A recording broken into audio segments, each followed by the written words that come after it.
Hello everybody, so this is going to be a webcam video because I figured it'd be a lot easier, so the quality is just not going to be there, but that's okay because I'm just going to be talking the whole time. So I wanted to make this video and kind of share with all of you kind of what's been going on in the last week, 2 weeks about this whole grad school process. So for those of you that don't know, so in late August, I applied to 3 grad schools for the occupational therapy program, also known as OT. So about a week ago, I was thinking I should be hearing from them pretty soon because it's mid-October. So 2 out of the 3 schools require an invitation for an interview. And you get this invitation and you go to the school, and I think sometimes, depending on the school, it would be like a phone call if you're out of state, and you have an interview before you are accepted or denied. So I went on this forum, this OT forum, that I said I wasn't going to check, but I had to check. I was just so curious because it was mid-October, I haven't heard anything. So I checked the forum, and sure enough, people have gotten an interview. A few people that posted received an interview. Some got the email like late September about their interviews. And I checked last week. I checked the forum again, and somebody posted up the dates of the interviews. And so I'm thinking, you know what? I'm probably not getting an interview from these 2 schools. So these 2 schools are the same school, but they're in different states, if that makes any sense. It's kind of like in California, there's a bunch of Cal states, but they're all over the place. It's kind of like that. So last Thursday, when I was doing my day in the life, I made a video about the whole interview thing. And I was going to post that, but things came up this week. So I thought I would just make a whole video explaining all of that. So I was really, last week I was really bummed. I was really thinking, you know what, this isn't going to happen. I'm going to have to wait another year. I'm not going to get an interview from these 2 schools. Like, I was just totally bummed. And on that Thursday, I had to actually watch a 5-year-old boy at night. So when he was in bed, I was writing to my soldier, which I explain that whole situation in my day in the life. So if you haven't seen it, I'll leave a link down below because that should be posted before this video. So I was writing to him, and when I write to him, I pour my whole soul into what I'm writing. And I wrote to him about my whole grad school process and like my plan B. That's really kind of what I was worried about or thinking about that day. And kind of briefly, what I wrote was, you know, I don't know what I'm gonna do if I don't get in. I don't know what my plan B is gonna be, and just kind of all that stuff. So on Friday, that Friday, I was in the shower, or was it Saturday? It was somewhere around there. I was in the shower, and it came to me, and you know, all good things come to people in the shower, right? So I was in the shower, and I'm thinking, oh, I know my plan B. I would do diagnostic ultrasound. And I thought, oh, that would be perfect. And so I actually kind of looked into it, and there's actually an accredited program at my local community college, and I thought, oh, that's perfect. And so I emailed the director of the program and asked her a few questions. So she really didn't, she sent me back an email. She didn't really answer my questions, she just sent me a bunch of links. So on one of the links, there was like this fact page. So I click on that, and it has all the facts kind of you need to know. And it says, so for the program, there is a 4-year wait list. Kind of like nursing program. 4-year wait list just to get into the program. And so if you get into the program, then the program is 2 to 3 years. And I was thinking, okay, well, that's not going to work because I don't have time for that. I'm 25. I don't have time to be sitting on a wait list for 4 years and then another 3 years. Like, I just don't have time for that. So I was like, oh, well, now I got to figure out another plan B. So I was really bummed about that, but I moved on from that. So I think it was Saturday or Sunday or somewhere around there. I got a comment from Katie. Hi, Katie. So by the time this video posts, Katie, I hope you have had your little bundle of joy, and I can't wait to see the gender of the little baby. I'm so excited for you. So anyway, she left a comment about kind of like my backup plan should be a teacher. And I commented back and said, you know what? A lot of people have made that comment that I should be a teacher. I got this comment when I was in high school, when I wasn't even really looking into careers. People told me, oh, you should be a teacher. You need to be a teacher. Oh, you would be a great teacher. I would get those comments all the time because they would all see me with younger kids and how I work so well with younger kids. But in my mindset, I was thinking, you know what? So in high school, when I would get all those comments, I would say, you know what? I would love to be a teacher, but they don't get paid that much. And just a few years ago, a lot of teachers in California were getting laid off. And I just don't want to put myself through all that stressor of that. And now, here in California, they teach the test. They teach the Stanford 9 test. Well, it's not called Stanford 9. It was back in my day. I think it's called the STAR test. Star test, I think. They have that state test every year.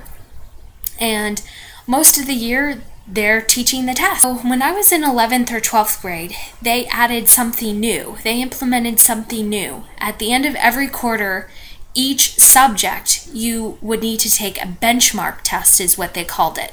So in history you'd have a benchmark, English you'd have a benchmark. So in all your subjects you would have a benchmark test at the end of every quarter, I think it was. Maybe it was like three times a school year, somewhere around there. It was 2 times a school year when I was going. Could be more, could be less, I don't know. But they implemented that. And now I have a few teacher friends, and now they have really kind of pressured a lot of teachers to teach that test, because if they don't score well on that, then it reflects bad on the school and blah, blah, blah, blah, blah. It just, those benchmarks just make sure that the kids are learning what they should, when they should. And again, that's really restricting for a lot of teachers, and I just don't see myself as a K through 12 teacher at all. I can't be, strained to test and having to teach test. And I'm a 90s kid. When I was growing up in the 90s in elementary school, we would have arts and crafts on Friday. They don't do that anymore. They don't even do arts and crafts anymore. So that is just crazy. But so I don't see myself being a K through 12 teacher, because I don't want to be restricted to teaching just one thing or having to teach something at a certain time. But I thought, hey, I could be a preschool teacher because I like the younger kids, because they don't have an opinion. They don't, talk back to you. They don't have an attitude. You don't have to deal with that like you would in K through 12. So I thought, hey, I could be a preschool teacher. So earlier this week I was kind of looking into it and seeing kind of what I would need, what classes I would need to take and all that stuff. So I was looking into that. So on October 23rd, which was Wednesday, I don't work on Wednesdays, so I was at home lounging around. So I was actually watching a recorded show, which was Chicago Fire. Love that show for all you Chicago Fire people. Love that show. They are hotties. Love a guy in a uniform. Let's just put it at that. So we have AT&T for our phones and our cable. So every time somebody calls, if you have the TV on, it pops up on the TV. So I was watching my show, I was watching TV, and the phone rang. So I see that one of the schools that I applied to was calling. So I'm like, oh no. So I pause my show real quick, go run and get the phone, and the person on the other line says, oh, this is so-and-so from so-and-so school. Is this Erin? I said, yes, this is her. And it turns out that it was the assistant director of admissions. I don't think he told me his title, but he sent me an email right after he called me. So, and it has his like title. So that's why I know his title. So he called to kind of make sure everything on my application was right, if I sent in my transcripts and all that stuff, and also to kind of like touch base with me. And then he says that he will put, so then he says that he is going to have the committee review my application on the 25th. And I didn't know if maybe he kind of rushed that or what, but he was like, oh, I'm gonna have the committee look over your application on the 25th, which is today, by the way. Today is October 25th, Friday, October 25th. And he said I should be hearing back from them sometime next week regarding their decision. And I thought, oh my gosh, this is really happening. So what was weird was that he kept saying, oh, I'm gonna call you, like, so I will be calling you every month to check in and whatnot. And I thought, that's really weird, because why would you check in if I'm not accepted, you know? So that was really weird. So then today, on Friday, so I go check my phone and I see that I got a text message from the guy that called me on Wednesday, the assistant director of admissions, to be exact. I did give them my cell phone number. I think I gave the admissions counselor my phone number. She has my cell phone number, and she's even texted me a few times. Also, what I forgot to mention was that he also asked me on Wednesday if I had a chance to go see the school, and I said I didn't because I'm out of state. And he goes, yeah, I kind of knew that by the area code. so I was like, yeah, I'm out of state. And then he asked me later on in the conversation when was the best time to reach me, and I said in the morning. And I said, you guys are, I think, 2 hours ahead of me. I'm not sure what time zone they're in. I want to say it's Central time zone. They're in the Midwest, so I want to say it's Central time zone. And I said, you guys are like 1 to 2 hours ahead of me because I'm in California. And so so I said, you can contact me, you know, California time. So so he sends me a text message that says, hello, my name is blah blah blah, I work for college blah blah blah, which I already knew that. And it says, I'm calling to introduce myself, which he already did, so I don't know if this is maybe like a mass text or something. I don't know. So it says, I will be assisting you with the enrollment process moving forward. Here's my number. And I'm like, okay. Why would he write assisting you in the enrollment process when I have not technically been accepted into the school? So it kind of makes me wonder if I'm in or I'm not, so I don't know. So I asked him on Wednesday how I should be finding out if I'm in or not, if I'm accepted or not, and he said I should be finding out through email. I have not gotten an email yet, but I did get the text this morning, so I'm wondering if maybe he sent it to the wrong person or what have you. But I just found that a little weird that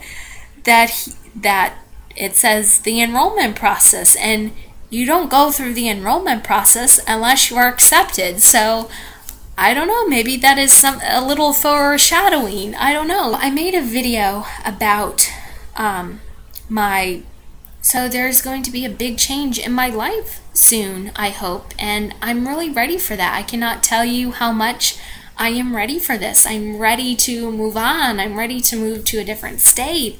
I'm so excited.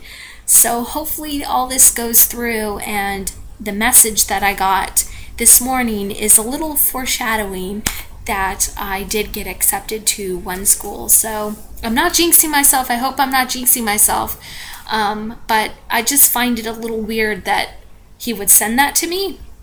I'm going to be sad that I will have to leave the kids, and that is probably going to be the hardest part. And that is the hardest part about the job, is saying goodbye and moving on. I probably will still always be a part of their lives in some way.